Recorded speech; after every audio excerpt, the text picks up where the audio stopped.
Jake Reeves was getting his ass kicked out of his 19th galaxy, and honestly, he was starting to take it personally. The Andromedans had been polite about it, at least. No disintegration rays, no temporal banishment, just a very stern blue woman with tentacles for hair explaining that his diplomatic services were no longer required in this dimensional sector. She'd even given him a gift basket. Fermented kelp snacks and a pamphlet titled Anger Management for Lesser Species. Lesser species, Jake muttered, adjusting his crumpled suit as the transport pod hurtled through hyperspace. I negotiate one little trade dispute by challenging their High Chancellor to a drinking contest, and suddenly I'm persona non grata across 3-star systems. The pod's AI chimed in with that insufferably cheerful tone all AI seemed programmed with these days. Destination, Galactic Council Station Prime. Estimated arrival, 4 minutes. Please note that your diplomatic immunity has been temporarily suspended pending review. Temporarily suspended. Jake laughed, but there was no humor in it. That's rich. Kess is going to love this.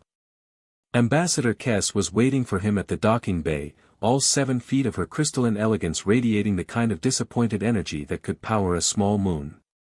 Her species, the Thylorians, communicated emotions through color-shifting skin, and right now she was cycling through what Jake had learned to recognize as exasperated rainbow. 19 galaxies, Jake, she said without preamble. 19. Do you understand what that means? That I'm really good at my job. Her skin flashed a particularly violent shade of crimson. It means you're 1 ban away from being permanently exiled to dead space. Do you know what's in dead space, Jake? Nothing. Exactly nothing. No stars, no planets, no civilizations to offend. Just you, floating in a pod for the rest of your natural life, telling jokes to the cosmic microwave background radiation.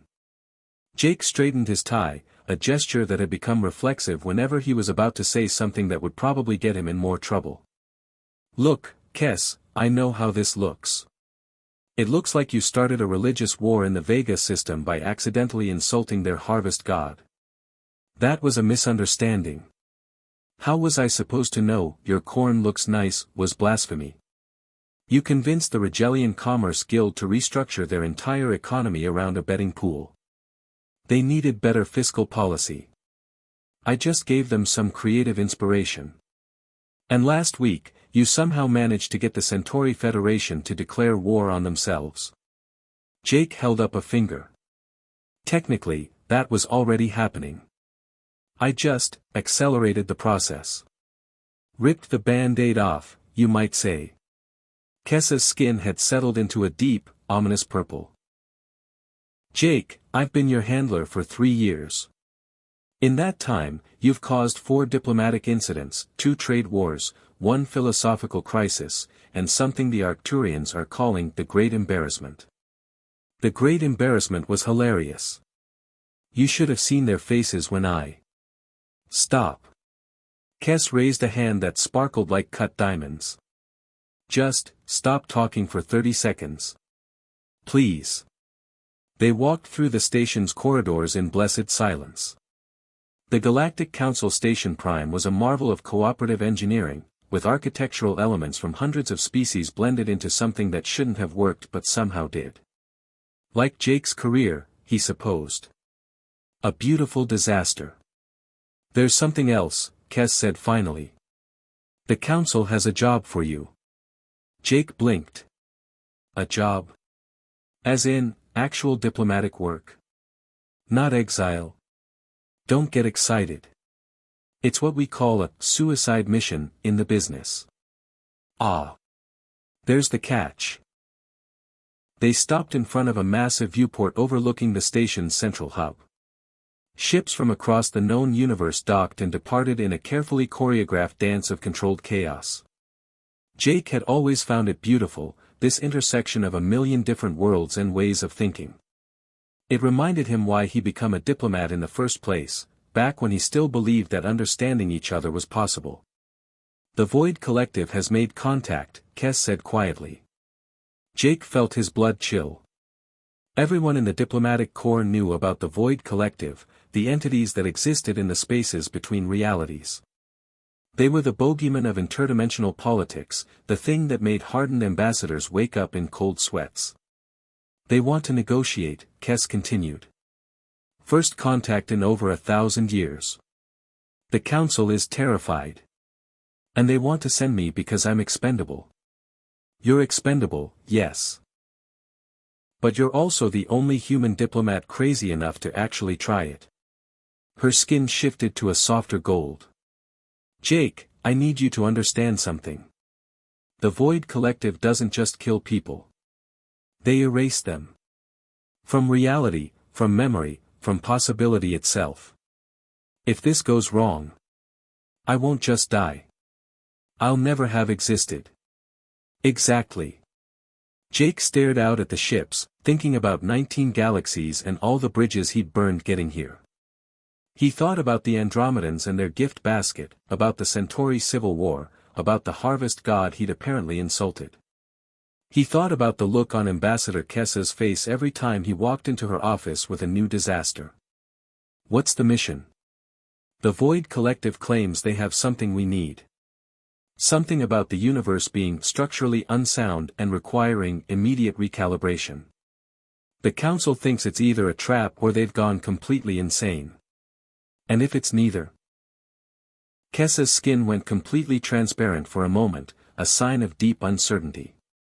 Then we're all in more trouble than we thought. Jake straightened his tie again. When do I leave? Jake, you don't understand. This isn't like your other assignments. You can't charm your way out of this one with inappropriate humor and lucky guesses. The Void Collective operates outside our understanding of causality itself. So what you're saying is, it's Tuesday. Despite everything, Kess almost smiled. The transport leaves in an hour. Try not to get banned from any galaxies on the way there. No promises, Jake said, but he was already thinking about the Void Collective and what they might want. In his experience, when reality-bending entities made contact after 1,000 years of silence, it usually meant one of two things: either the universe was about to end, or someone was about to make it a lot more interesting. Knowing his luck, it was probably both. The Void Collective's meeting place wasn't technically a place at all. Jake found himself floating in what the briefing materials had optimistically called conceptual space, surrounded by geometries that hurt to look at directly. His modified suit kept him breathing, but it couldn't stop his brain from trying to process dimensions that didn't technically exist. Well, he said to nobody in particular, this is cozy. Reality rippled, and suddenly he wasn't alone. The Void Collective manifested as a shifting mass of contradictory states, sometimes humanoid, sometimes abstract, always wrong in ways that made his teeth itch. When they spoke, their voice came from inside his skull. The human arrives. The one who breaks patterns. That's me, Jake said, trying to project confidence while floating in impossible space. Jake Reeves, Galactic Council. I hear you folks want to chat. We have observed your species. You are disruptive. I prefer results-oriented. The entity's form shifted, cycling through shapes that might have been faces if faces could exist in 7 dimensions simultaneously. Your council believes we wish to harm them. They are incorrect. We wish to preserve them. Preserve them from what? From themselves. The universe is collapsing, human Jake Reeves. Your species accelerates this collapse through sheer stubborn existence. Jake felt that familiar tingle that meant he was about to say something stupid. You know what? I've heard this song before. Usually right before someone starts talking about necessary sacrifices and the greater good. You misunderstand. Do I? Because it sounds like you're about to explain why wiping out humanity is actually super ethical and we should thank you for it. The Void Collective's form solidified into something almost recognizably furious. Your species creates paradoxes. You refuse to follow logical patterns. You make choices that break causality itself. Yeah, we're real bastards that way. The Rigelian Commerce Guild. You convinced them to restructure their economy around random chance. This created a probability cascade that destabilized 3 parallel timelines. Jake blinked. Wait, what? The Centauri Federation. Your intervention caused them to question their fundamental assumptions about governance. The philosophical shockwave propagated across 14 dimensions. I don't understand. The Andromedans. Your drinking contest, with their High Chancellor, resulted in a spiritual awakening that altered their civilization's development path by 4,000 years. The pieces clicked together in Jake's mind like a puzzle he hadn't realized he was solving. You're saying my diplomatic failures weren't failures? Every time you are banned from a galaxy, you leave behind chaos. Beautiful, necessary chaos that prevents stagnation. That prevents the universe's slow slide into perfect, sterile order. Jake felt something cold settle in his stomach. The Council knows. Ambassador Kess has suspected for some time. The probability of your random success rate approaches mathematical impossibility.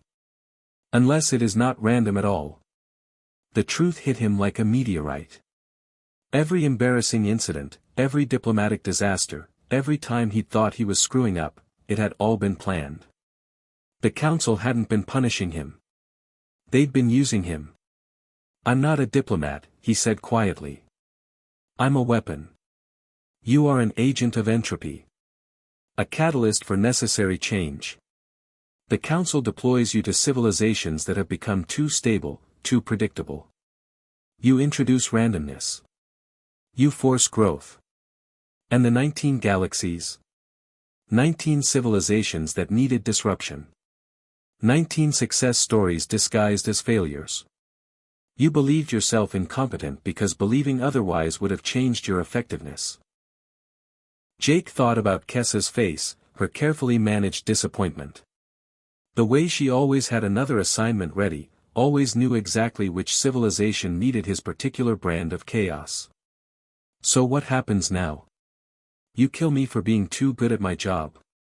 The Void Collective's form shifted again, becoming something that might have been amused. We are not your enemy, Jake Reeves, who breaks patterns.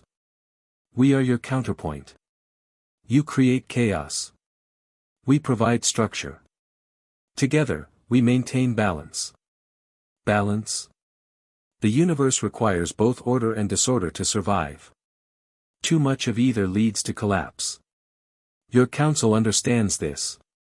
They sent you here not to negotiate, but to establish a partnership. A partnership in what? In preventing the end of everything. There are forces that desire perfect order, perfect predictability. They would turn the universe into a clockwork mechanism, beautiful and lifeless. You represent the necessary flaw in their design. Jake floated in impossible space, thinking about 19 galaxies and all the civilizations he'd thought he'd failed. All the lives he'd supposedly ruined with his incompetence. The other diplomatic failures, he said. Are they like me? Some.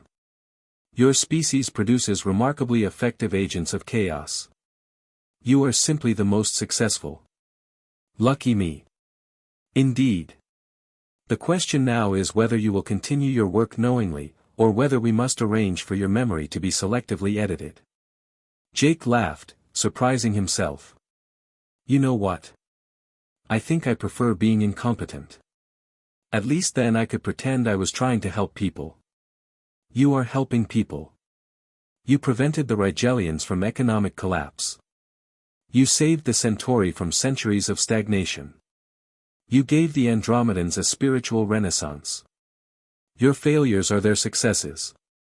And what about me? Do I get a success story? The Void Collective was quiet for a long moment. Your success story is that the universe continues to exist. Is that not enough? Jake thought about it. About Kess and her disappointed rainbow skin. About gift baskets and fermented kelp snacks. About being the kind of person who gets banned from 19 galaxies and somehow keeps going. Yeah, he said finally. I guess it is. Then we have an understanding. Continue your work. Break patterns. Create chaos.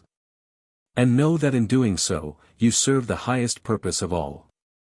Reality rippled again, and Jake found himself back on his transport ship, floating in normal space with normal physics and a normal headache. His communicator was blinking with a message from Kes. New assignment, her voice said. The Proxima Collective has developed a perfect society. No crime, no conflict, no deviation from social norms. The Council thinks they need some creative input. Jake grinned and reached for his tie. Jake Reeves, reporting for duty, he said to the stars.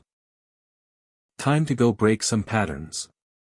Behind him, in the space between spaces, the Void Collective watched and waited. And somewhere in the council chambers, Ambassador Kes smiled her crystalline smile and began planning her next beautiful disaster.